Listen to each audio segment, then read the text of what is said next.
राधे राधे। देखिए, मैं हूँ ब्रजवासी, और ब्रजवासी होने के नाते मेरा कुछ कर्तव्य है,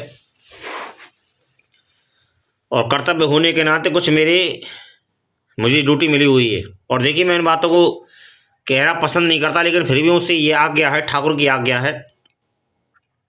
मेरे वृंदावन में जितने भी देवी देवता हैं और जितने भी शक्ति चिन्ह हैं, अर्थात जितने भगवान हैं, देवी हैं, माँ है, जगत जननी है, काली मैया है, भगवान शिव है, माता पार्वती हैं, गणेश जी हैं, बिहारी जी हैं, मदन मोहन जी हैं, गोविंद जी हैं,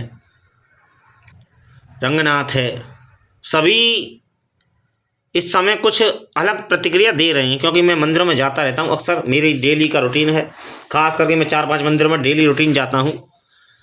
और सर्वप्रथम मैं अपने गुरुदेव को प्रणाम करता हूँ। सर्वप्रथम सुबह जो मेरा ड्यूटी है, जो मेरा नियम है, भगवान सबसे पहले मैं उठते ही सबसे अपने मंदिर में, अपने सबसे जो मेरा घर का मंदिर है उसमें मैं चरणों को प्रणाम करता हूँ, अपने गुरुदेव को प्रणाम करता हूँ।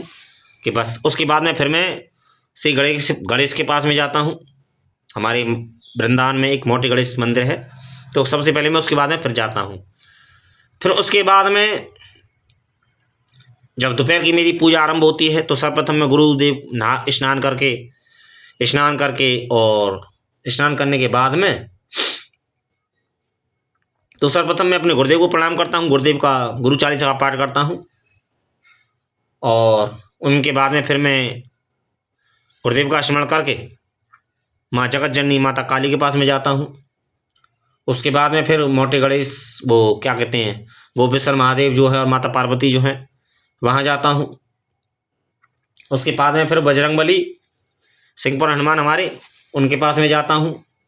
फिर उनके बाद में फिर माता जगत जननी के पास में जाता हूँ, जो हमारी माता कात्यायनी है। लेकिन और भी ऐसे स्थान हैं, मैं कभी कभी जाता हूँ तो मुझे महसूस होता है कि मुझसे कोई कुछ कहना चाहता है, लेकिन मैं कभी उन्हें इतना समय नहीं देता हूँ, मैं कभी समय दे नहीं पाता हूँ। कारण ये कि मेरा परिवार भी है।